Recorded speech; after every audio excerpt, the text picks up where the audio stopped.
Hello বন্ধুরা, সাথে আছি মহসিন রেজা। আজকে আর একটা গুরুত্বপূর্ণ বিষয় আপনাদের সামনে নিয়ে হাজির হলাম।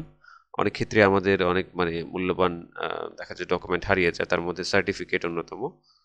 তো সার্টিফিকেট যখন আপনার হারানো যাবে, তো তখন কিন্তু আপনাকে ফার্স্টেই একটা থানাতে জিডি করতে হবে।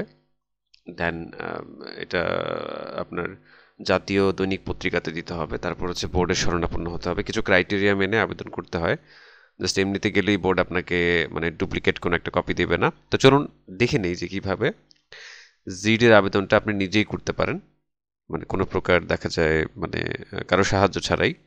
জাস্ট এই ফরম্যাটটা যদি আপনারা ফলো করেন তাহলে কিন্তু খুব সহজে আপনারাই এইটা জিডিটা লিখে প্রিন্ট করে থানাতে জমা দিয়ে আসতে পারেন, যিনি ডিউটি অফিসার থাকবেন তার কাছে। এক্সট্রা আর কোনো প্যারা নাই।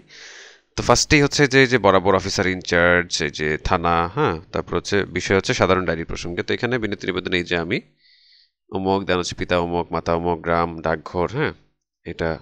তারপর হচ্ছে যে তারিখ, গত এত তারিখে হচ্ছে আনুমানিক এই যে এতটার সময় আমার বাড়ি হইতে যে এখানে যে ঘটনাটা ঘটছে সেটাই, বাট এইভাবেই বেশিরভাগ ক্ষেত্রে লিখে থাকে।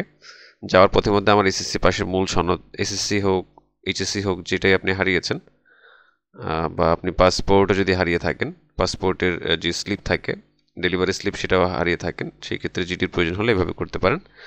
হারিয়ে যায় যার এই যে নাম্বার ছিল এটা, রেজিস্ট্রেশন নাম্বার ছিল এটা, এভাবে লিখে অনেক খোঁজাখুঁজি করে পাওয়া যায়নি, তাই বিষয়টি ডায়েরি করে রাখা প্রয়োজন।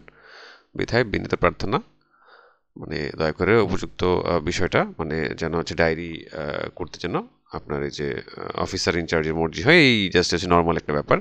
তো এটা চাইলে আপনারা কিন্তু লিখে খুব সুন্দরভাবে আগে থেকে রেডি করেই নিয়ে যেতে পারেন।